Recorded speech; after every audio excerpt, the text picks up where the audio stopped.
Shalom. Selamat hari Minggu. Hari ini kita akan siapkan hati kita untuk ibadah. Kita mau datang ke hadapan Tuhan. Walaupun keadaan kita mungkin tidak bisa ketemu ya, tapi tetap hati kita harus melekat dengan Tuhan. Jadi kita ambil waktu tenang di hadapan Tuhan hari ini sebentar. Kita mau nyanyikan sebuah lagu, kita mau datang ke hadapan Tuhan dengan sebuah penyembahan. Kita mau bawa persembahan kita di hadapan Tuhan.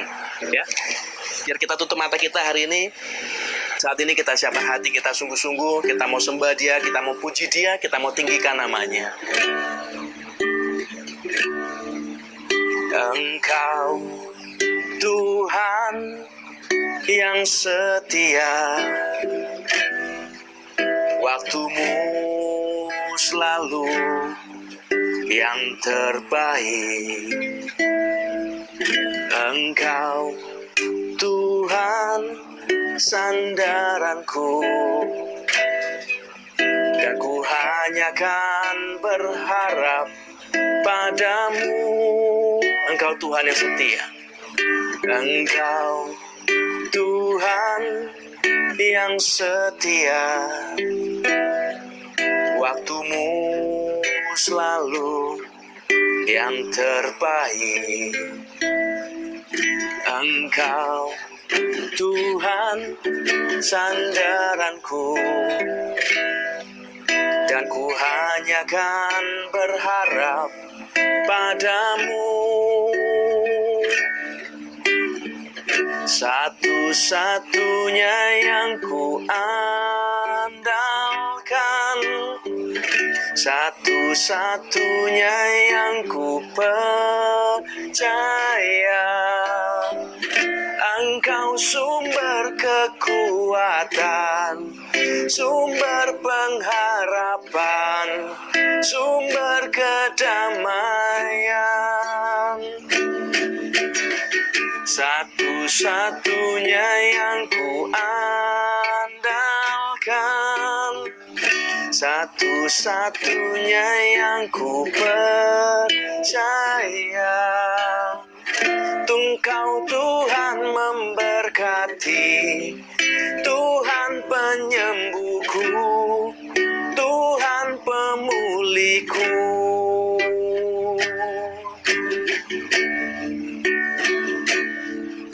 Engkau Tuhan yang setia, waktumu selalu yang terbaik. Engkau Tuhan sandaranku, dan ku hanya kan berharap padamu. Satunya yang ku andalkan, satu-satunya yang ku percaya.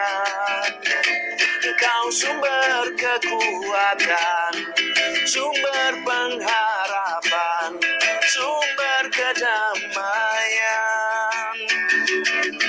Satu-satunya yang ku andalkan, satu-satunya yang ku percaya. Engkau Tuhan memberkati, Tuhan penyembuhku, Tuhan pemulihku. Engkau Tuhan memberkati, Tuhan penyembuhku, Tuhan pemulihku. Engkau Tuhan memberkati, Tuhan penyembuhku, Tuhan pemulihku. Yesus, Kau Tuhan yang ku percaya, tiada yang seperti-Mu Yesus. Ku sembah Kau Tuhan, ku percaya Kau Yesus. Hanya Engkau Tuhan sumber keselamatanku, hanya Kau Tuhan kekuatan dalam hidupku. Hanya Engkau Yesus sumber pengharapan, tiada yang seperti-Mu, tiada yang seperti-Mu Yesus. Kau setia, ku sembah Kau Tuhan, ku sembah Kau Yesus. Biar ku bawa penyembahan ke hadapan-Mu. Yesus Tuhanku yang ajaib, Kau Tuhan yang setia, yang bagi-Mu tiada yang mustahil. Yesus, ku sembah Kau Tuhan, ku percayakan seluruh hidupku di tangan-Mu. Haleluya, haleluya. Ku tinggikan Engkau Tuhan Yesus, ku agungkan Kau, Raja segala raja.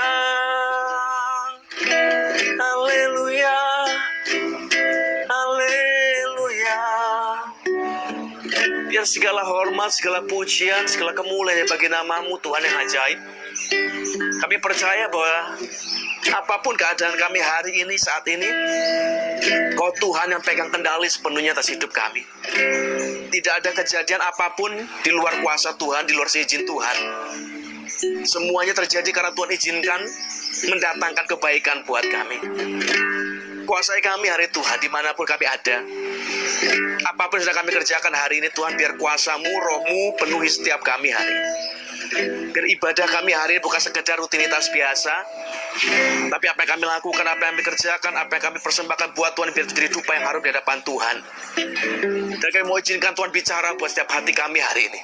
Tegur kami Tuhan, didik kami, ajar kami, biar kami mengerti apa yang sedang terjadi rencana Tuhan dalam hidup kami. Biar kami mengerti apa yang sedang Tuhan mau lakukan dalam hidup kami.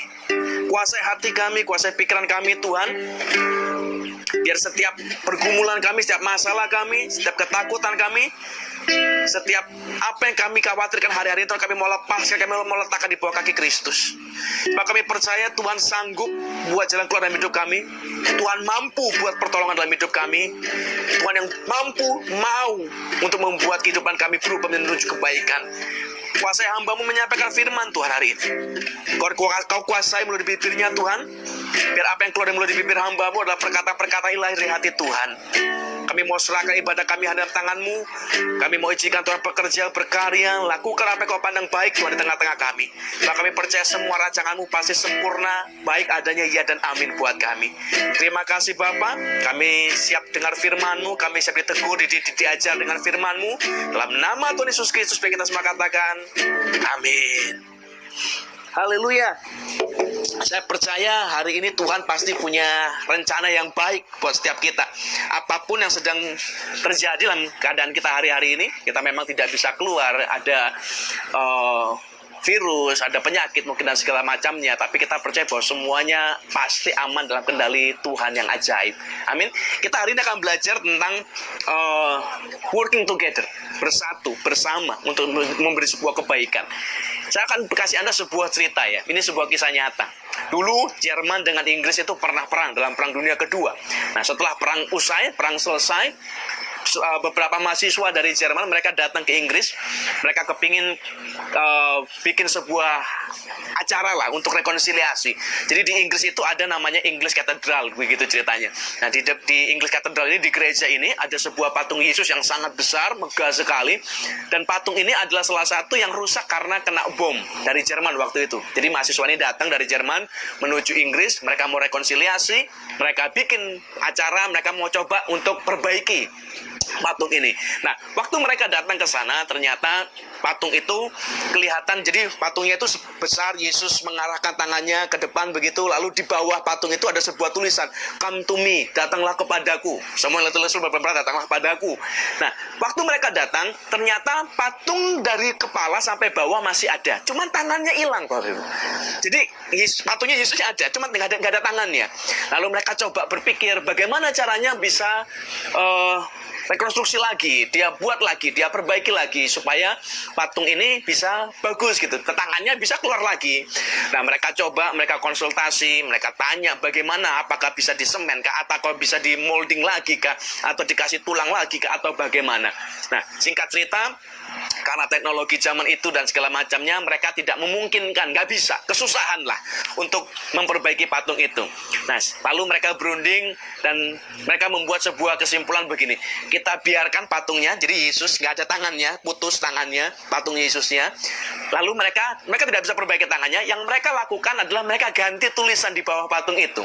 Yang asalnya tulisan adalah "Come to me", mereka ganti begini, "Christ have no hand but ours". Kristus, Yesus tidak punya tangan, tapi dia punya tangan kita. Artinya kita yang harus bekerja. Tuhan itu di surga, dia bisa lakukan segala sesuatunya, tapi dia pakai kita di bumi ini untuk melakukan pekerjaan dia lewat tangan kita. Tangan Anda, tangan saya. Jadi kita harus mengerti bahwa konsep Tuhan, konsep Allah itu setelah Alkitabiah, dia bekerja lewat kita, lewat Anda, lewat saya. Nah, kita ini punya tugas, kita ini punya panggilan.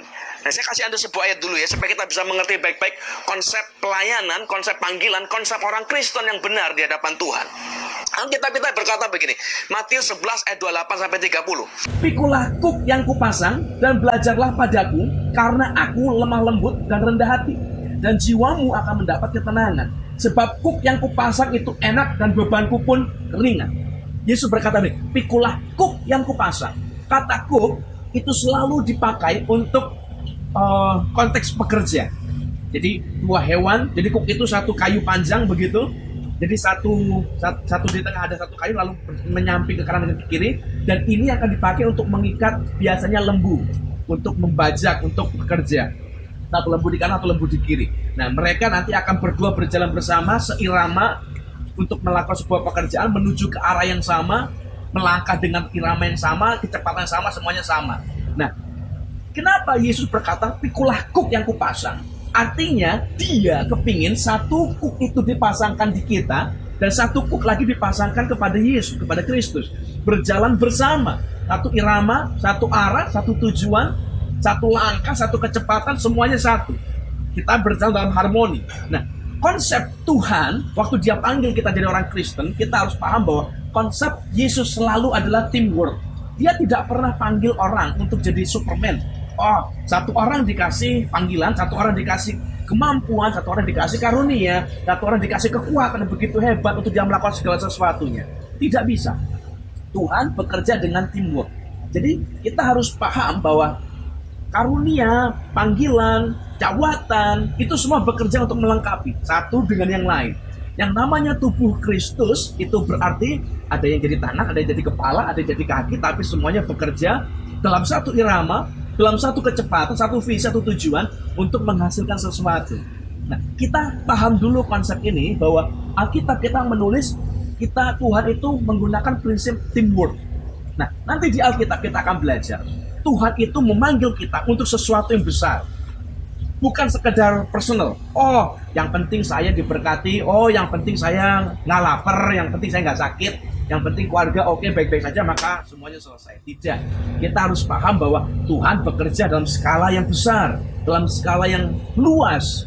Kita akan melihat nanti ada banyak kali di dalam Alkitab bagaimana Tuhan memanggil orang dan dia berikan sebuah impresi yang khusus. Tapi hari ini kita akan belajar secara spesifik dari kisah Nehemia. Nehemia itu dikasih Tuhan sebuah beban, sebuah visi, sebuah panggilan, dikasih sebuah tugas yang sangat besar dan sangat berat pada zamannya. Dia dikasih tugas untuk membangun kembali tembok Yerusalem yang sudah runtuh, hancur. Dan kita tahu membangun tembok itu bukan sekedar pekerjaan, bukan tembok rumah yang dibangun, dia tembok satu bangsa dia harus bangun. Dan dia seorang diri yang dapat beban itu. Tapi dia cerita, dia sharing beban itu, dia sharing visi itu kepada semua orang sebangsanya. Dan Alkitab menulis dalam kitab Nehemia, semua satu bangsa itu mereka bekerja. Mereka ikut involve di sana. Mereka ikut melakukan sesuatu. Mereka sumbang sesuatu. Mereka bekerja menghasilkan sesuatu. Nah, perhatikan apa yang akan terjadi kalau waktu Nehemia cerita, ayo Tuhan kasih aku sebuah visi, Tuhan kasih saya sebuah panggilan, Tuhan kasih saya sebuah tugas untuk membangun sebuah tembok besar ini. Ikut nggak? Apa yang terjadi kalau mereka cuma sibuk nanya? Untungnya apa buat kita? Berapa lama ini akan jadinya? Nanti kosnya berapa? Lalu kita dapat gaji atau tidak? Kita dapat profit apa dari sini? Wah, proposalnya mana? Wah, kamu sudah tanya izin belum? Kamu sudah doa belum? Ayo puasa dulu. Saying and doing adalah dua hal yang berbeda. Orang yang kita ngomong berdoa itu baik, tapi kalau berdoa saja, iman tanpa perbuatan, mati. Bekerja itu baik, tapi tanpa Tuhan pekerjaan kita sia-sia. Orang et labora. Jadi berdua ini harus berjalan bersama. Orang Kristen kita jangan sekedar gampang bicara. Oh, ayo kita berdoa, ayo kita mengasihi, ayo kita mengampuni, ayo kita begini-begitu. Gereja seringkali bicara panjang lebar, bicara tentang teori yang baik. Tapi begitu kenyataannya di depan mata, gereja kadang kehilangan taring. Dalam keadaan corona seperti ini, kita tahu gereja sebelum wabah, sebelum pandemik, kita bicara masalah kasih, kita bicara memberi, kita mengasihi, kita belajar melayani. Tapi begitu wabah, semua orang ketakutan dalam rumah, tidak ada yang keluar, termasuk gereja. Walaupun sebenarnya untuk melayani kita nggak perlu keluar juga sih. Tapi kalau Anda bisa keluar, Anda bisa melayani, toh tetap ada aturannya, ada social distancing-nya, jarak 1 meter, pakailah perlengkapan, pengaman, dan segala macam. Bisa, kalau kita mau melayani bisa. Kita bisa donate, kita bisa sumbang uangkah mungkin, kita bisa sumbang makanan, kita bisa sumbang nasi, kita bisa lakukan banyak hal. Tapi hari-hari ini gereja berdiam diri. Kenapa? Karena masing-masing berusaha menyelamatkan dirinya. Oh, yang penting kita dulu bagaimana. Yang penting kita selamat dulu, keluarga selamat, semua selamat. Saya percaya begini Bapak Ibu. Saya bukan menyuruh Anda keluar rumah lalu dengan sembrono ngumpul sama orang, tidak. Tapi kita harus mengerti bahwa ngomong, bicara, teori dengan kenyataan itu berbeda. Banyak orang pinter teori. Pendeta terutama. Saya pendeta. Jadi saya ngomong versi saya ya Bapak Ibu ya. Saya bukan kepeten dengan pendeta karena saya juga pendeta. Pendeta itu pinter ngomong. Wah, kalau ada orang sakit datang, kita akan bilang berdoa Bu, percaya Tuhan pasti sembuhkan. Kalau orangnya bilang, Pak saya udah doa, belum sembuh, gimana? Doa lagi Bu, berarti imannya kurang kuat. Kalau ternyata orangnya mati, bukan tambah sembuh, pendeta bilang, oh memang sudah waktunya. Kita pinter ngomong, kita pinter beralasan. Kalau kita ada orang lagi kepahitan, kita bilang ampuni. Tapi begitu kita sendiri disakiti orang, belum tentu kita bisa mengampuni. Mengampuni itu mudah di mulut, mudah di bibir, susah dilakukan. Kita bilang, ayo kasihilah musuhmu. Ngomong gampang Bapak Ibu. Tapi begitu dilakukan, tidak semudah yang membalik telapak tangan. Tapi hari ini saya berdoa, yuk kita belajar lah. Sedikit berkata-kata. Karena dalam sedikit berkata-kata, sedikit pelanggaran. Banyak berkata-kata berarti banyak pelanggaran. Tidak usah banyak teori, tidak usah banyak perkataan yang aneh-aneh, yang susah-susah. Yuk kita mulai dari hal sederhana. Let's do it, practice of faith. Kita melangkah dengan iman, kita belajar melakukan apa yang kita percaya, apa yang kita imani. Jadi saying and doing is a two different thing. Ada dua hal yang berbeda. Orang Kristen jangan cuma sekedar pinter ngomong, pinter doa, tapi nggak bisa berbuat apa-apa. Dan ini sebenarnya adalah salah satu penyebab masalah besar di gereja Tuhan hari ini. Kita ini bukan kurang doa Bapak Ibu. Justru kebanyakan doa. Doa kita pinter. Doa kita bisa keluar air mata. Doa kita bisa berjam-jam. Tapi begitu keluar dari kamar doa, actionnya kurang. Kita nggak bergerak, kita nggak melangkah, kita nggak berjalan, kita nggak berjuang. Ada orang kepingin hidupnya diberkati. Kita kepingin, saya percaya semua sih. Kita kepingin hidup kita diberkati, kita punya, ngomong secara yang gampang ya, kita punya uang, kita punya pegangan, kita punya mobil, kita punya rumah, kita bisa menikmati sesuatu yang baik di dunia ini. Semua orang kepingin, tapi masalahnya, doa saja tidak akan pernah membuat Anda bisa menikmati yang baik itu. Kenapa? Karena untuk menikmatinya Anda perlu manajemen, Anda perlu money management, Anda perlu time management, Anda perlu emotional management, Anda perlu mengatur diri, menguasai diri, bagaimana mengatur cash flow, mengatur uang, mengatur pendapat income Anda, bekerja dengan etos kerja yang benar, rajin, kerja keras dan semuanya, dan ditambah berkat Tuhan di situ kita nikmati kemuliaan. Jadi hari ini saying, ngomong, teori, doa itu berbeda dengan melakukan. Melakukan saja tanpa doa, tanpa Tuhan juga percuma. Jadi dua-dua ini harus berjalan bersama.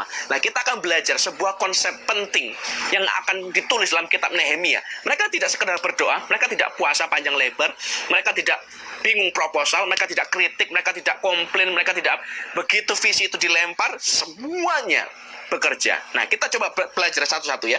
Waktu mereka mulai dipanggil, visi itu mulai dijelaskan, mereka semua bergabung. Hanya ada segelintir yang tidak. Coba baca dulu bentar. Nehemia 3 ayat 5. Nehemia pasal 3 ayat yang kelima. Saya bacakan ya buat kita semua. Dan berdekatan dengan dia orang-orang Tekoa. Hanya pemuka-pemuka mereka tidak mau memberi bahunya untuk pekerjaan tuan mereka. Saya ulang baik-baik ya. Dan berdekatan dengan dia ada orang-orang Tekoa. Jadi orang-orang Tekoa ini ikut membantu pekerjaan pembangunan tembok Yerusalem. Hanya pemuka-pemuka mereka tidak mau memberi bahunya untuk pekerjaan tuannya. Jadi hanya pemukanya, hanya penatuannya yang nggak mau.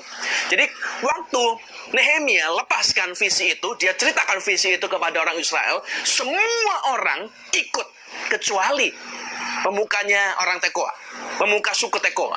Hanya mereka yang tidak, tapi yang lain all ikut, join.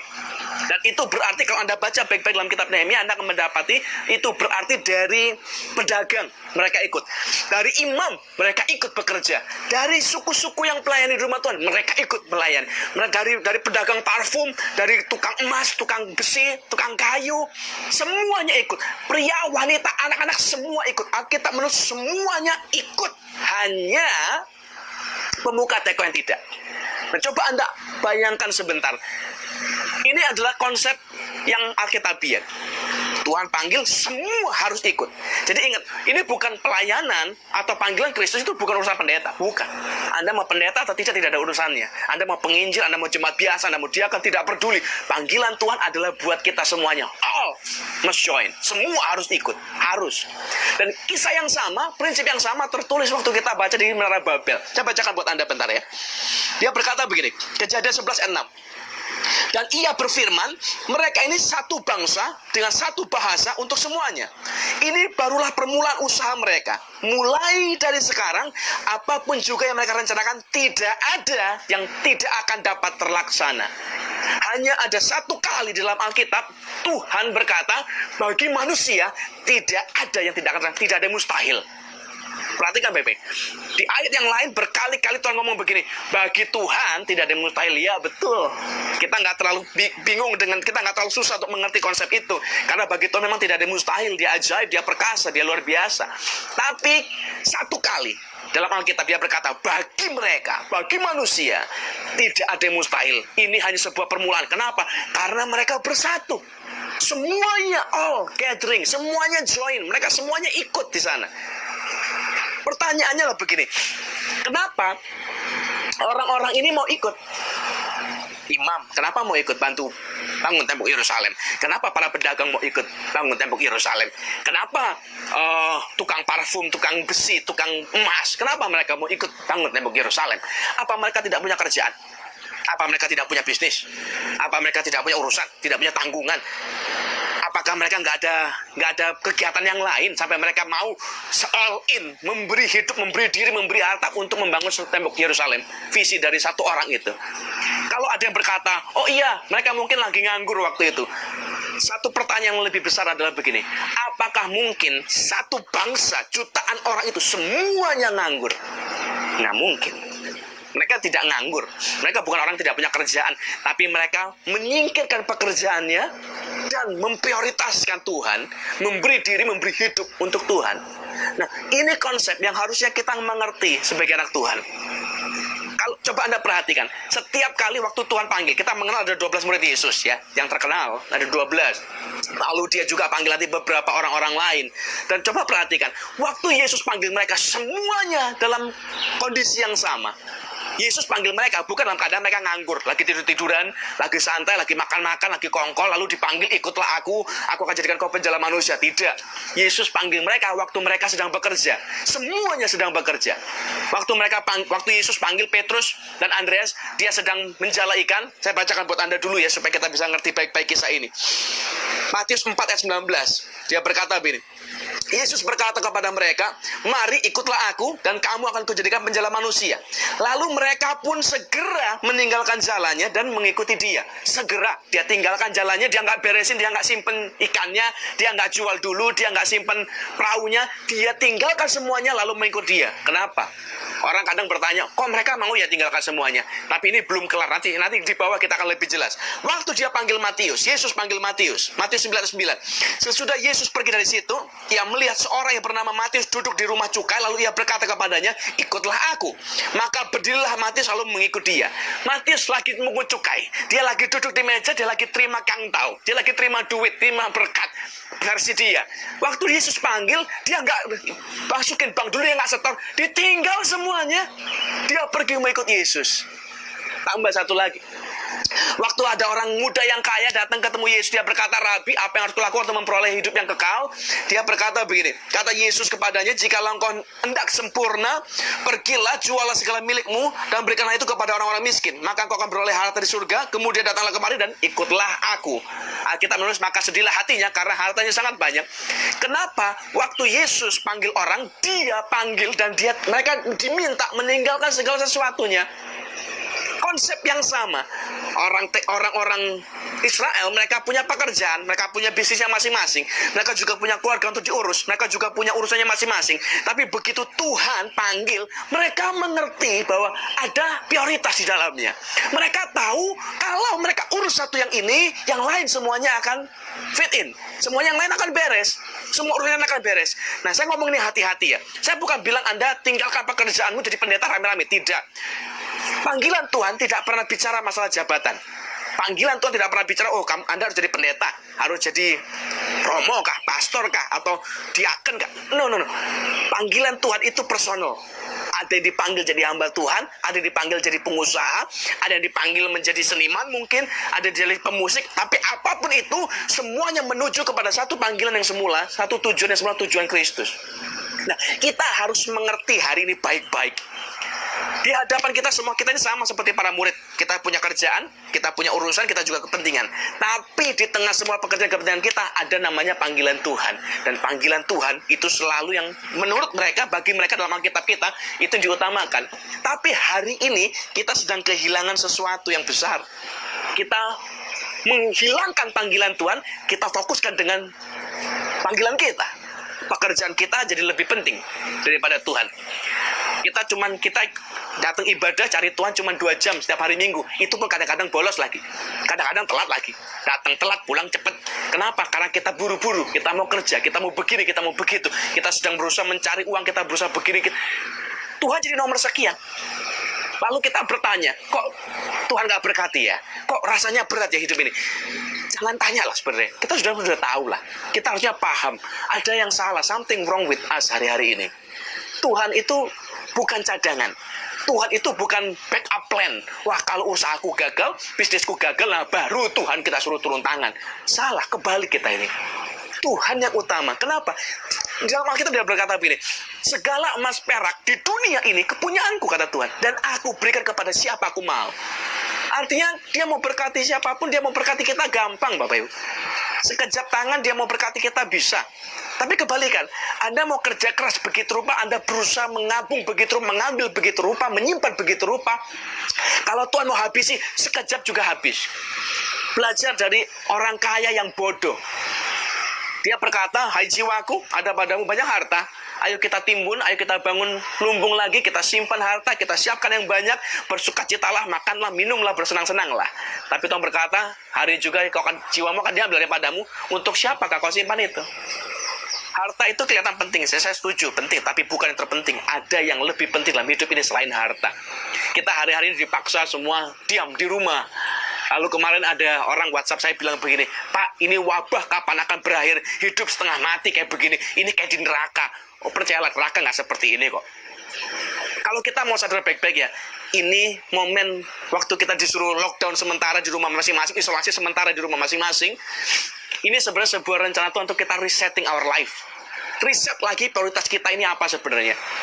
Dulu sebelum ada corona, prioritas kita bisa salah, semua bisa ngawur. Kita bisa prioritas harta, kerjaan nomor 1. Anak istri sakit, terserah. Anak mau masuk rumah sakit, nanti dulu. Yang penting bisnis kelar dulu. Yang penting tender kelar dulu. Kita mau rumah kemalingan, rumah kebakaran, entar dulu. Yang penting kerjaan dulu. Begitu kerjaan selesai, baru hobinya dia nanti. Aku pusing, aku stres, aku berhak untuk main, aku berhak untuk berhibur diriku sendiri. Aku berhak untuk mendapatkan sesuatu yang baik buat diriku sendiri, yang enak buat diriku sendiri. Nanti setelah urusan selesai semua, baru anak istri diurus terakhir. Salah kita kadang prioritas kita. Hari-hari ini, orang yang biasa kerja, yang super sibuk di luaran, dipaksa diam di rumah. Yang biasanya nggak bisa diem, yang biasa harus kutak-kutik, sekarang nggak ada yang dikutik. Kita cuma kerjanya kalau nggak dari kamar mandi, kamar tidur, dapur, kulkas, meja makan, muter lagi begitu. Kita mulai resetting our life, resetting our priorities. Apa sih yang sebenarnya penting dalam hidup ini? Orang-orang yang dulunya tidak pernah main dengan anaknya, sekarang mau nggak mau. Orang ketemu terus. Yang dulunya nggak pernah bisa diajak ngomong karena sibuk sekali, pergi pagi pulang malam, sekarang bisa. Kita bisa menikmati apa yang baik sebenarnya. Uang hilang, iya. Dan kita harus tahu dalam hidup ini, kita selalu harus memilih prioritas. Kalau kita nggak bisa memilih, satu harus dibuang, satu harus dipilih. Harus. Itu hidup. Kalau kita nggak memilih, hidup yang akan memilihkan buat kita. Dan kadang-kadang pilihan itu salah atau sakit buat kita. Jadi hari ini pilihlah baik-baik yang mana yang mau dipilih. Karena kalau kita salah memilih, yang satu akan hilang. Dan kita akan kehilangan. Kita akan luar biasa. Panggilan Tuhan diberi bukan untuk menyusahkan kita, tapi untuk memberkati kita. Dan semua orang harus joining. Pekerjaan Tuhan, sekali lagi, bukan urusan pendeta. Jangan suka ngomong jabatan. Jabatan itu nggak penting. Kita mati nggak ditanya tadi surga. Pendeta ya? VIP kalau gitu. Enggak. Oh, singer. Kalau suaranya nggak falas masuk surga. Enggak juga. Tuhan nggak peduli kita mau jabatan apa. Tuhan nggak peduli kita sudah pelayanan berapa lama. Yang Tuhan peduli adalah hidup kita di bumi ini jadi berkat apa tidak buat orang lain. Kita ini jadi jawaban apa tidak buat orang lain. Dan harus saya berdoa, kalau Tuhan panggil kita hari ini, mungkin Anda sedang di rumah, Anda sedang dengan keluarga, atau mungkin sedang bekerja, lalu Tuhan panggil, apakah kita siap tinggalkan semuanya dan ikut Yesus? Orang Israel siap. Dia bangun tembok Yerusalem. Dia berikan dirinya. Mereka berarti tinggalkan pekerjaannya. Bangun tembok itu bukan pekerjaan yang bisa sekedar dilakukan sambil part-time. Oh, pagi kerja, nanti pulang baru bangun tembok. Remuk. Nggak bisa. Itu pekerjaan yang mereka fokus. Nanti kita akan belajar betapa mereka segenap hati, sepenuh hati mereka bangun tembok itu. Semua dalam waktu Tuhan panggil kita semua harus belajar. Kita semua harus ikut. Semua harus involve. Harus. Nanti kita akan lihat ada berkat tersendiri yang akan Tuhan siapkan buat kita. Tapi prinsip pertama, semua orang harus. Entah Anda ibu rumah tangga, suami, atau apapun itu, semua harus ikut. Yang kedua, perhatikan baik-baik. Alkitab kita menulis begini. Sepanjang Nehemia pasal 3, Anda akan mendapati kata di samping mereka, atau kalau dalam terjemahan bahasa Inggris mungkin lebih jelas, next to, di samping mereka they work, or next to them they work, mereka bekerja. Intinya di dalam pasal 23 ini, sepanjang pasal 3 ini ada 23 kali kata di samping mereka bekerja. Mereka bekerja, yang ini di samping ini bekerja, di sampingnya si A bekerja, di sampingnya si B mereka bekerja, di sampingnya si C mereka bekerja. Mereka semua bekerja. All of them bekerja.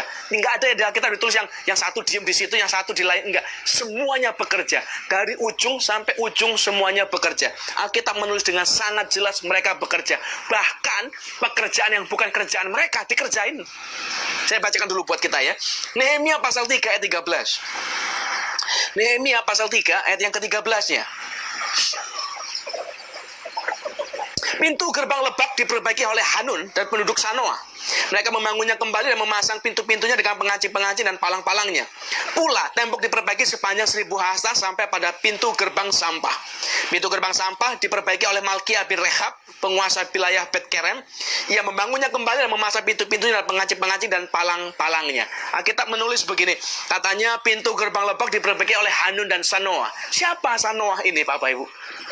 Kalau Anda baca dalam kitab Nehemia pasal 11 ayat 30, Nehemia pasal 11 ayat 30, Sanoa, Adulam, dan desa-desa lain di Lachis, dan ladang-ladangnya, dan di Aseka, dan segala anak kotanya, demikianlah mereka berkampung dari Beersheba sampai Lebak Hinom. Sanoa, perhatikan ya, dalam Nehemia 3 ayat 13, pintu gerbang Lebak diperbaiki oleh Hanun, satu orang, dan penduduk Sanoa. Berarti ada satu kampung orang, seluruh kampung itu mereka ikut bantu memperbaiki pintu gerbang Lebak. Di manakah Sanoa sebenarnya? Sanoa itu di luar kota. Mereka ada di Alkitab menulis, mereka itu ada di daerah Adulam, di desa-desa di Lachis. Jauh. Mereka pergi dari luar kota, mereka masuk ke Yerusalem, mereka masuk perbaikin, mereka bangun tembok itu di gerbang Lebak. Bukan bagian mereka, Bapak Ibu. Dan nanti kalau Anda baca sepanjang Nehemia pasal 3, berulang kali Anda akan mendapati ada si A yang harusnya posisinya di stasiunnya di gerbang apa begitu ceritanya. Mereka begitu selesai, mereka pindah, perbaiki di gerbang lain. Mereka melakukan buat bagiannya. Yang harusnya, oh bagianku sudah selesai, aku gerbang Lebak, kelar ya. Ternyata tidak. Setelah mereka kelar, mereka nggak pulang. Mereka pergi ke gerbang yang lain, mereka perbaiki yang lain. Bukan bagian mereka, tapi mereka lakukan bagiannya. Hari-hari ini, gereja ini sedang kehilangan the art of getting together. Kita kehilangan rasa untuk bersama dengan orang-orang yang kita cintai. Di rumah ada suami, ada istri, tapi mereka bisa berpisah. Orangnya ada, ngumpul dalam satu ruangan, tapi ada jurang besar di antara mereka.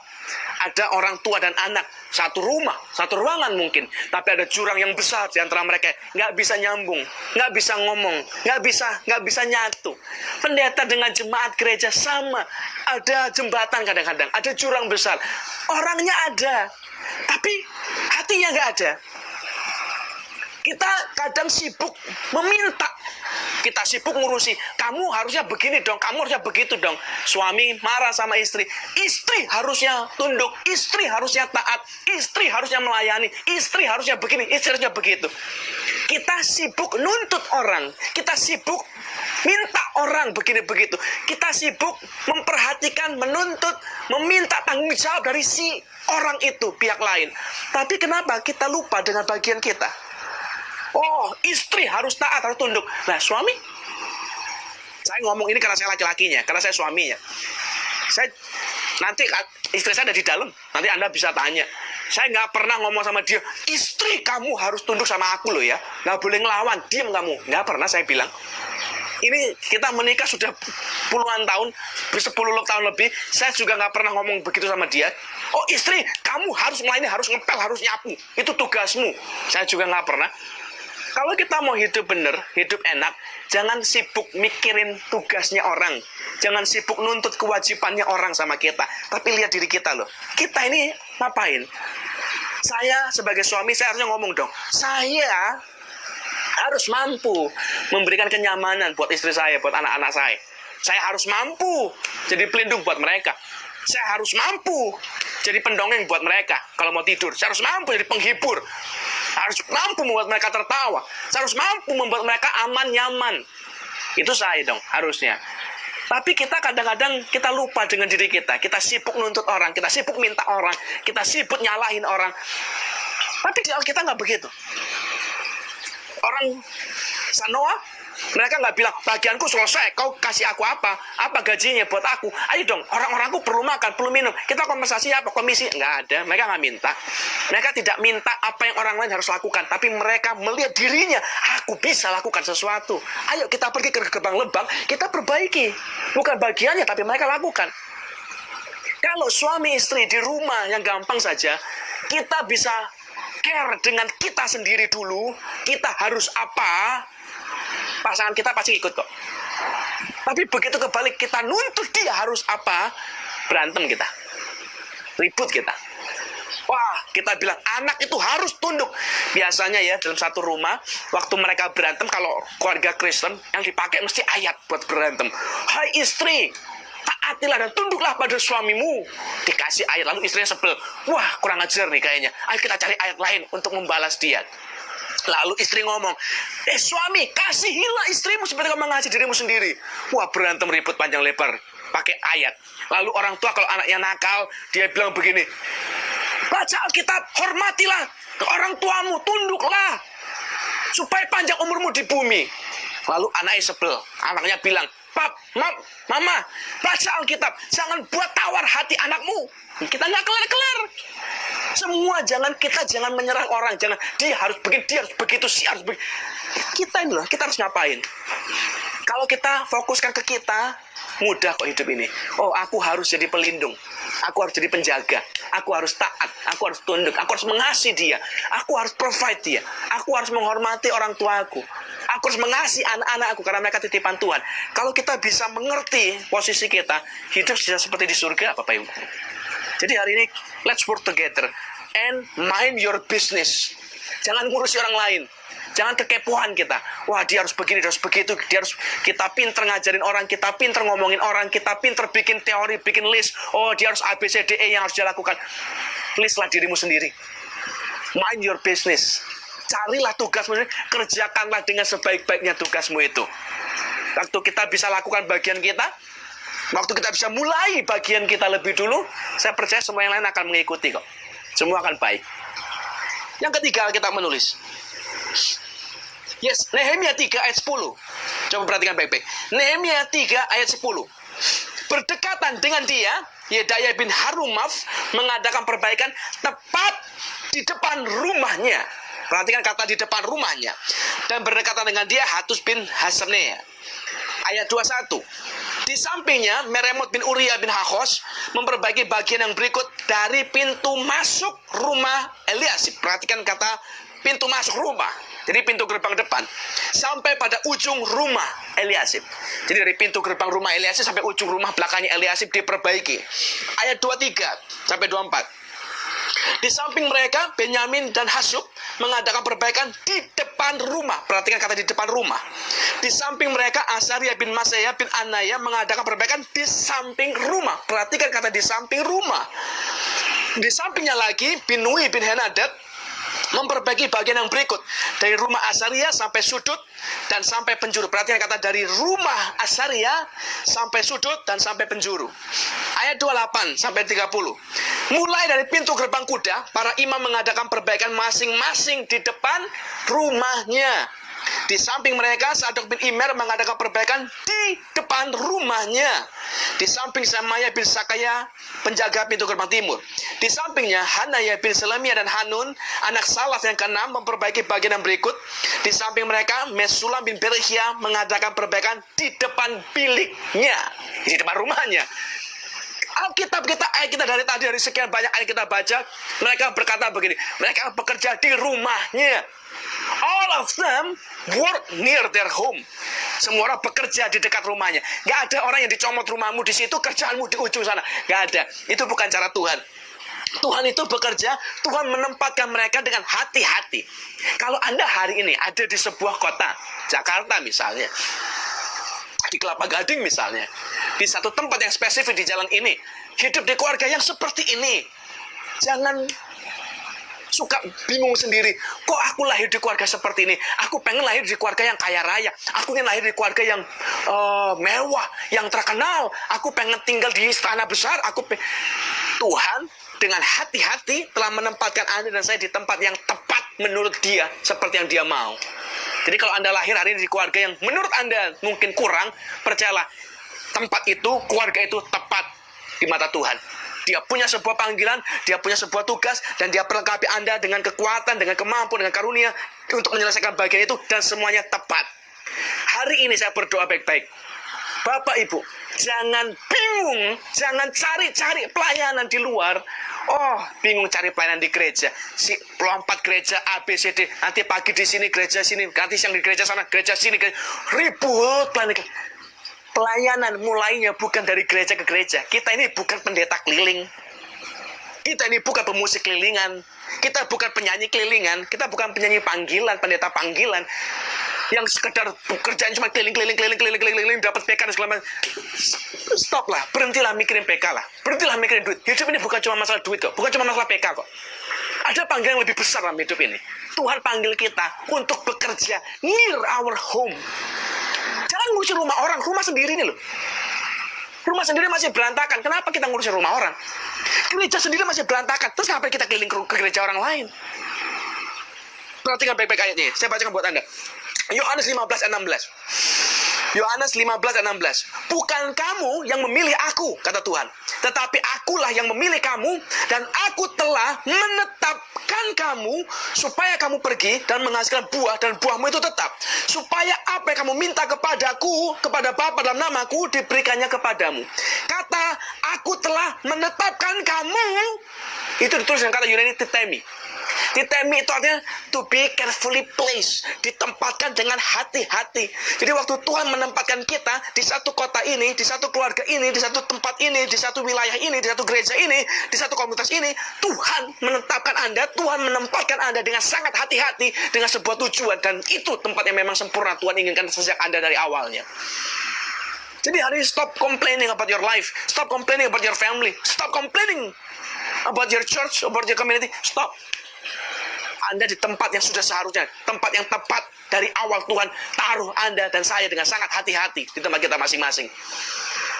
Dan pelayanan itu mulainya dari rumah. Work near their home.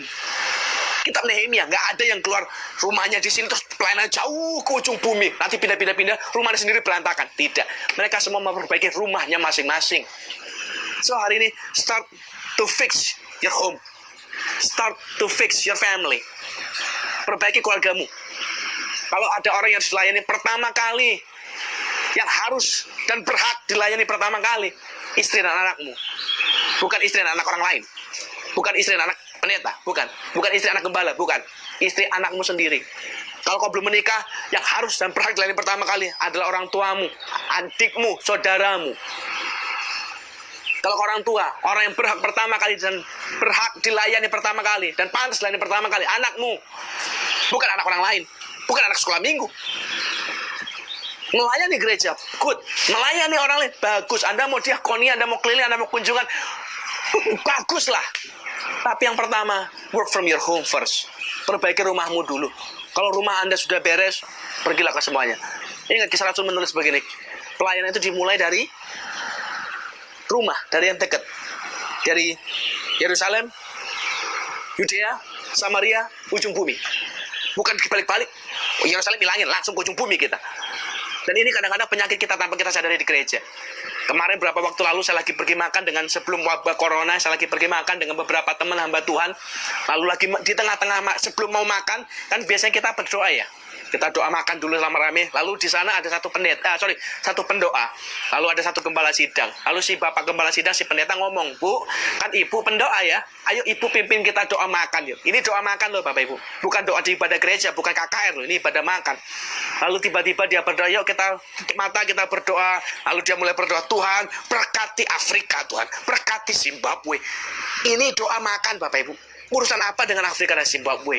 Saya ngomong hati-hati ya. Anda mau syafaat, good, syafaatlah. Tapi di momen yang tepat. Ini bukan momen syafaat, ini doa makan. Tapi kita suka melayang. Kita ke Zimbabwe, kita ke Afrika. Berkati Somalia, berkati anak-anak panti asuhan. Berkati orang-anak di jalanan. Loh, kalau Anda mau berkati mereka, berhenti berdoa, bungkuslah makananmu, pergilah, berikanlah buat mereka. Saya rasa itu akan jauh lebih baik daripada sekedar kita ngomong cak-cip-cup di warung.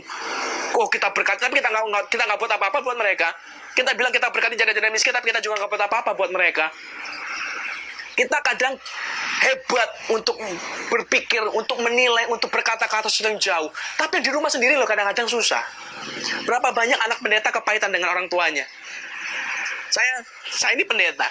Dan saya sering melihat anaknya teman-teman sejawatku, teman-teman sama-sama pendeta, anaknya berantakan. Kenapa? Karena mereka pahit. Kalau mereka ditanya kenapa pahit? Karena orang tuanya punya waktu buat jemaat, tapi buat anak nggak bisa. Anak mau ngomong, anak mau cerita, bapaknya nggak pernah ada. Sibuk terus, sibuk keliling datang ke rumah si A, si B. Sibuk dengerin cerita si A, si B. Sibuk konseling, sibuk bikin. Mereka konseling orang lain, mereka hibur orang lain, mereka bantu orang lain, mereka pergi ke rumah orang lain. Anaknya sendiri nggak diurus. Itu baru anak. Apakah rumah tangga pendeta semua baik-baik saja? Wah, banyak yang tidak. Biar saya bongkar hari ini, banyak yang berantakan. Kenapa? Sama. Pendeta sibuk ngurusi jemaat, sibuk ngurusi ini, sibuk ngurusi ini. Nanti ada jemaat mau cerai, dia sibuk untuk berdamaikan mereka. Dia sibuk kasih ayat-ayat. Dia sibuk untuk hadir, untuk jadi penengah. Lah, istri sendiri juga butuh perhatian, dibuang. Nanti ada orang lain yang butuh. Istrimu juga butuh. Rumahmu juga butuh. Anakmu butuh. Start from home. Sehebat-hebat pelayananmu di luar, kalau keluargamu berantakan, Anda gagal. Kita nggak hebat.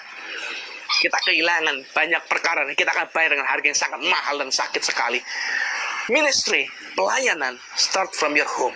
Mulailah dari rumahmu masing-masing. Love your wife, love your husband, love your kids, love your parents, love your family. Cintailah keluargamu. Waktu kau bisa cintai keluargamu, disitulah kita jadi berkat buat banyak orang yang lain. Jadi berkat buat orang dekat kita. Dari Yerusalem, baru kita bisa jadi berkat buat Yudea. Lah kalau di Yerusalem kita jadi kutuk, lah, bagaimana mau ke Yudea? Kalau bagi keluarga kita saja kita dikutuk, terus begitu kita menjadi berkat orang lain, bagaimana caranya? Kalau kita pulang ke rumah, lalu orang rumah, anak kita, istri kita cemberut, terus ketakutan, wah dia pulang, ayo sembunyi. Terus kita mau kasih kedamaian buat orang lain, bagaimana caranya? Teman, yang berpikiran jelas lah. Jangan sibuk pelayanan kanan kiri. Pelayanan itu baik, tapi kadang-kadang pelayanan itu jadi jerat. Kita sibuk pelayanan, kita sibuk kesana kemari, kita lupa dengan yang esensi. Dan kadang-kadang karena kita sibuk pelayanan, dapat PK, dapat uang, kita jadi lupa esensi pelayanan. Kita kadang-kadang bukan lagi melayani karena kita mengasihi Tuhan, kita melayani karena kita butuh. Gereja jadi tempat cari duit, salah. Gereja bukan tempat cari uang. Gereja itu tempat untuk berbagi kasih, to share our life, to share our love. Untuk mereka bisa lihat Yesus dalam hidup kita. For us to give, a place to give, bukan a place to take. Jadi hari ini saya berdoa baik-baik. Start from our house, start from our home. Mulailah dari rumah, Bapak Ibu. Jangan jauh-jauh ke tempat yang lain. Mulai dari rumah. Yang keempat, dia berkata, semua orang menyelesaikan tugasnya masing-masing. Semua. Nanti kalau Anda baca di Alkitab kita, Nehemia, semua orang menyelesaikannya. Saya baca dulu ayatnya buat Anda ya, supaya kita ngerti baik-baik. Nehemia pasal 4 ayat 6. Nehemia pasal 4 ayat 6. Tetapi kami terus membangun tembok sampai setengah tinggi dan sampai ujung-ujungnya ketemu. Jadi nutup semuanya. Dan karena seluruh bangsa bekerja dengan segenap hati. Seluruh bangsa, kecuali yang tadi. Nehemia 3 ayat 5. Hanya pemuka Tekoa yang tidak mau. Tapi lainnya, mereka semua bekerja segenap hati. Sepenuh hati. Bukan part-timer. Bukan sekedar, kalau sempat, ya kita datang. Kalau nggak sempat, ya nggak usah. Nggak, sepenuh hati. Perhatikan baik-baik. Mereka semua punya pekerjaan masing-masing. Mereka punya profesi masing-masing. Mereka punya kebutuhan masing-masing. Mereka punya tanggungan masing-masing. Tapi mereka tinggalkan, mereka bangun sebuah pekerjaan Tuhan. Sampai selesai, sepenuh hati, segenap hati sampai selesai. Pertanyaannya, apakah mereka jadi miskin? Begitu temboknya jadi, apakah mereka menggembel? Apakah terus anaknya mati kelaparan? Tidak, ternyata. Saya mau bicara dengan sangat hati-hati. Ternyata tidak. Dan sampai hari ini, ribuan tahun berlalu, sampai sekarang kita bicara 2020, tembok Yerusalem masih berdiri sampai hari ini. Dan kita mengenal Israel jadi satu bangsa yang sangat diberkati. Israel itu satu bangsa kecil yang dikelilingi oleh musuh-musuh negara-negara musuh yang lain, tapi sampai sekarang nggak ada yang berani perang terang-terangan dengan Israel. Kenapa? Karena Israel sekarang hari ini adalah salah satu negara dengan kekuatan militer terkuat di dunia. Israel hari ini adalah negara yang sangat diberkati. Kecanggihan teknologi di dunia hari ini dikuasai oleh Israel. Kalau Anda pernah di jalan, Anda pernah naik mobil lalu pakai GPS, pakai WASE, Israel. Kalau Anda pernah pakai laptop, pernah pakai PC, komputer, semuanya pakai prosesor Intel di dalamnya, Israel. Atau kalau Anda pernah selfie, pakai kamera HP, foto-foto, teknologi Israel. Kalau kita mau boikot Israel, kita kembali ke zaman batu hari ini. Kita akan punah semuanya habis-habisan. Israel begitu hebat. Peternakan, pertanian terbaik di Timur Tengah, Israel. Dia bisa tanam pisang di sana, di tengah-tengah godaan udara dingin begitu. Dia bisa tanam apel di tengah-tengah padang gurun. Hebat. Dan tahun kemarin 2019, Israel itu adalah pengekspor pisang terbesar di Timur Tengah, pengekspor apel terbesar di Timur Tengah. Hebat sekali. Diberkati dengan begitu rupa. Apakah mereka tiba-tiba jadi miskin dan gembel? Tidak, ternyata. Hebat sekali. Pertanyaan yang sama saya mau tanyakan buat Anda. Waktu Anda lepaskan, sisihkan sedikit dari pekerjaanmu, Tuhan zaman sekarang tidak panggil kita seperti zaman mereka dulu. Tinggalkan semuanya, tidak. Kita nggak disuruh tinggalin kerjaan kita nggak disuruh tinggalin profesi kita nggak disuruh tinggalin urusan kita, tidak. Bukan tinggal semuanya, tidak. Tuhan hanya minta sekedar waktu kita, seberapa persen, seberapa porsi kecil dari waktu kita. Ayo bekerja buat Tuhan. Waktu Anda lepaskan pekerjaanmu sejam 2 jam itu, waktu Anda lepaskan pekerjaan tendermu, klienmu yang 1-2 orang itu, waktu kau lepaskan kesukaanmu, waktu luangmu yang 1-2 momen itu, apakah kira-kira menurut Anda akan tiba-tiba jadi miskin? Apakah Anda tiba-tiba akan terlilit utang? Apakah tiba-tiba Anda akan jadi susah hidupnya hanya gara-gara Anda melayani Tuhan? No, tidak bakal. Tuhan kita bukan Tuhan yang buta. Tuhan kita juga bukan Tuhan yang mengambil. Dia Tuhan yang memberkati. Dia Tuhan yang mengembalikan berlipat kali ganda. Itu Tuhan yang saya sembah. Dan saya percaya itu Tuhan yang sama yang kita sedang sembah hari. Kita percaya Tuhan yang tidak pernah gagal, Tuhan yang tidak pernah lalai. Dia pasti tepati janji. Jadi hari ini saya berdoa baik-baik. Kita harus paham. Kalau kita bilang, wah saya butuh duit tapi saya nggak bisa. Saya nggak bisa fokus dengan Tuhan. Saya nggak bisa kalau disuruh melayani Tuhan. Saya nggak bisa kalau suruh menjawab panggilan hidup. Karena saya perlu duit, saya perlu kerja. Semua orang perlu duit.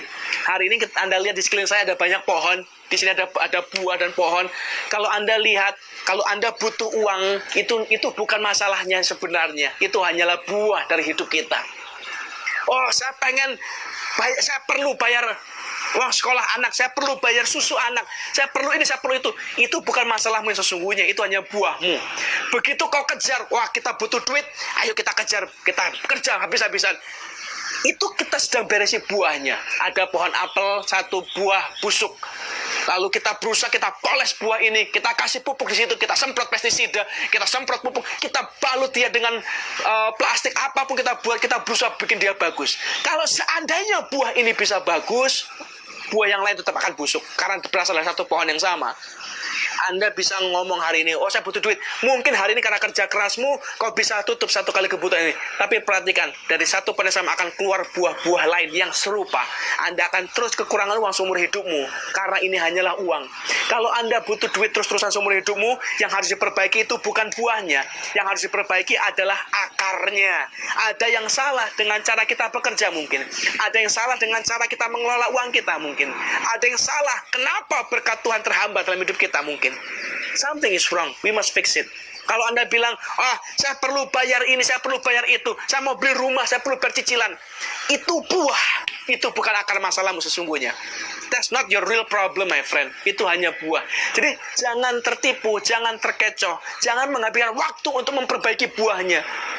Kalau buahnya busuk, jangan buahnya diurusin. Kalau buahnya asam, jangan buahnya diurusin. Bawahnya akar yang diurusin. Alkitab menulis begini, tapak tersedia pada akar pohon yang tidak berbuah. Nggak ada buah, kenapa bukan ranting yang dipotong? Kenapa akar yang dipotong? Karena yang menghasilkan buah itu, the power of life is in the root. Ada di dalam akarnya. Waktu akarnya kita melekat dengan kuat di hadapan Tuhan, di dalam Tuhan, buahmu manis, buahmu indah. Alkitab menulis begini, keturunan orang benar, anak cucumu tidak akan meminta-minta. Itu janji Tuhan. Tapi kenyataannya kalau kita mau jujur, janji Tuhan di Alkitab dengan kenyataan hidup lain. Janjinya mah ajaib, kau tidak akan kekurangan, kau tidak jadi kepala bukan ekor. Tapi kenyataan hidup kadang-kadang lain. Kenapa? Kalau sampai lain, pasti bukan Tuhan yang salah, kita mesti yang salah. Something wrong dengan root kita, dengan akar kita. Hari ini yuk dibeneri yuk. Kita bisa berusaha kerja keras, kita bisa banting tulang, kita bisa bangun pagi pulang malam, kerja keras, begitulah, berusaha mengejar buah. Tapi kalau akarnya salah. Tuhan yang memberi kehidupan. Kerja kerasmu, Alkitab berkata tidak menambahi, sah-sah saja pada jalan hidupmu. Kerja keras kita tidak membuat kita bertambah kayak sedikit pun. Kerja keras kita tidak mendatangkan sukacita sedikit pun. Tidak menambah apapun dalam hidup ini. Tapi Tuhan yang memberikan semuanya. Jadi hari saya berdoa baik-baik hari ini. Bapak Ibu, selesaikan pekerjaanmu. Setiap apa yang Tuhan sudah berikan buat kita, selesaikan. Dengan segenap hatimu, selesaikan. Tuhan, prioritas kita harus benar. Tuhan, prioritas pertama. Pekerjaan, itu nanti. Keluarga, pelayanan, diurutin dulu. Tuhan yang pertama, keluarga yang kedua. Jangan dibalik. Pekerjaan yang ketiga. Pelayanan yang keempat. Saya ulang ya. Tuhan yang pertama. Kalau Tuhan suruh stop ya stop, Tuhan suruh berhenti ya berhenti, Tuhan suruh jalan-jalan, Tuhan suruh mulai-mulai, Tuhan suruh keluar-keluar, Tuhan suruh ganti ya diganti. Semuanya. Tuhan yang pertama. Keluarga yang kedua. Jadi jangan sibuk kerja dulu. Jangan sibuk cari duit dulu. Anda ada yang banyak alasan, oh saya kerja karena keluarga. Ya, kalau kau benar-benar mengasuh keluargamu yang utama. Kemarin ada sebuah cerita, ini kejadian di Texas, di Amerika, Bapak Ibu. Jadi ada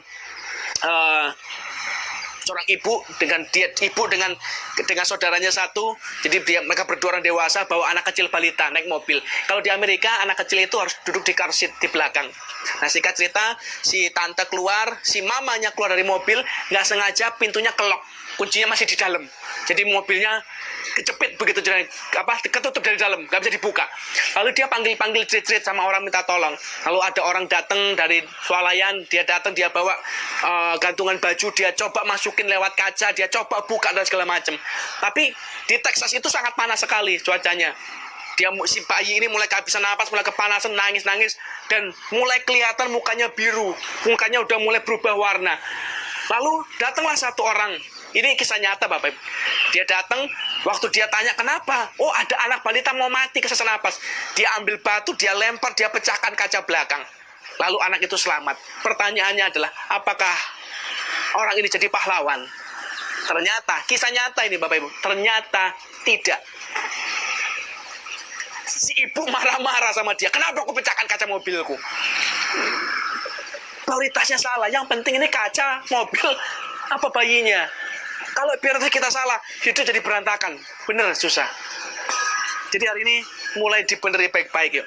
Telepon polisi, dia lapor, aku kecuri, aku kemalingan. What happened? It's too late. Terlambat, semuanya sudah hilang, rusak, malingnya sudah hilang. Nggak bisa, sudah. Dan itu yang terjadi dengan kita hari ini orang Kristen. Setan datang, dia buat kita distracted dengan hal-hal yang nggak penting, dengan hal-hal yang nggak esensi, dengan hal-hal yang salah, sampai kita kehilangan hal-hal yang berharga dalam hidup kita. Tapi begitu kita kadang-kadang terlambat. Jadi hari ini saya berdoa mulai perbaiki lagi. Bekerjalah sampai selesai. Ingat konsepnya. Semua orang bekerja. Semuanya bekerja. Harus. Dan mereka kerjakan bagiannya. They work together. Bagiannya masing-masing. Mind your business. Perhatikan dirimu sendiri. Jangan ngurusi orang lain. Perhatikan dirimu sendiri. Kita harus mengerti, kita harus paham bagian kita yang paling benar. 3. Work from your home. Work start from your house, from your home. Pelayananmu mulai dari keluargamu sendiri. 4. Selesaikan bagian sampai habis dengan segenap hati. Melayani Tuhan itu bukan sekedar pekerjaan ringan, bukan sekedar pekerjaan sampingan. Lakukanlah segenap hatimu sampai matinya kita, sampai memutih rambut kita, kata Daud, sampai kita habis nyawa. Disitulah kita berhenti. Sebelum itu, lakukan segenap hatimu untuk Tuhan, keluargamu, pekerjaanmu, baru pelayananmu. Terakhir, saya kasih ada sebuah ayat. Ayat yang sangat terkenal. Roma 8 ayat 28. All things work together. All things work together for the good to them that love the Lord and are called according to His purpose. All things work together. Semua hal bekerja bersama. Kalau kita masih satu-satu sendiri-sendiri, nggak bisa. Suami dengan istri, kalau Anda masih satu-satu, egois masing-masing, nggak bisa. Anda harus bersatu. Mind your business. Aku akan menjadi suami yang baik. Aku akan menjadi ayah yang baik, bapak yang baik. Aku akan jadi istri yang baik. Aku akan jadi anak yang baik. Waktu kita bisa together, all things mendatangkan kebaikan buat kita. Saya berdoa hari ini hari Minggu, mumpung hari libur, dan juga semua memang lagi libur karena kita semua di rumah. Pakailah waktumu. Love your family. Selesai dengan khotbah ini, love your family. Love your wife. Love your husband. Love your kids. Love your children. Love them. Mulai praktekkan firman. Start from your house. Dan saya berdoa, akar kita diubah, akar kita dibeneri, semua buah dalam hidup kita akan diubah Tuhan. Dan saya berdoa bagi kita semua hari ini. Bapak, kami berdoa Tuhan, biar Tuhan berikan kami kekuatan, Tuhan berikan kami kemampuan, Tuhan berikan kami hati yang mengasihi. Biar hari ini kami mau mulai mengasihi dari rumah kami. Kami mau mulai melayani dari rumah kami. Kami bukan mau melayani dari tempat yang jauh, bukan melayani dari gereja ke gereja, tapi kami mau melayani dari rumah kami sendiri. Setelah rumah kami, mereka yang berhak, mereka orang pertama yang berhak menerima pelayanan kami, menerima kasih kami. Biar Kau pakai berkati mereka Tuhan. Setelah lewat keluarga kami, baru kami melayani dari Yerusalem, Yudea, Samaria sampai ke ujung bumi. Hari saya berdoa dalam nama Tuhan Yesus buat setiap orang yang melihat khotbah ini, Tuhan Kau jamah hati kami masing-masing hari ini Tuhan. Dimanapun mereka berada, apa mereka sedang kerjakan, Tuhan campur tangan, kuasai dalam nama Tuhan Yesus Kristus. Biar hari ini saat akar diperbaiki, buah berubah, dan mereka menikmati buah-buah yang manis yang dari Tuhan. Dalam nama Tuhan Yesus Kristus saya berdoa mengucap syukur, haleluya, amin. Selamat hari Minggu, Tuhan memberkati.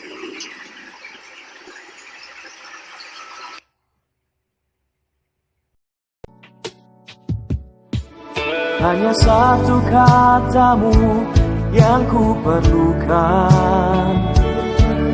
Firman-Mu menentukan seluruh hidupku. Yang tiada Kau jadikan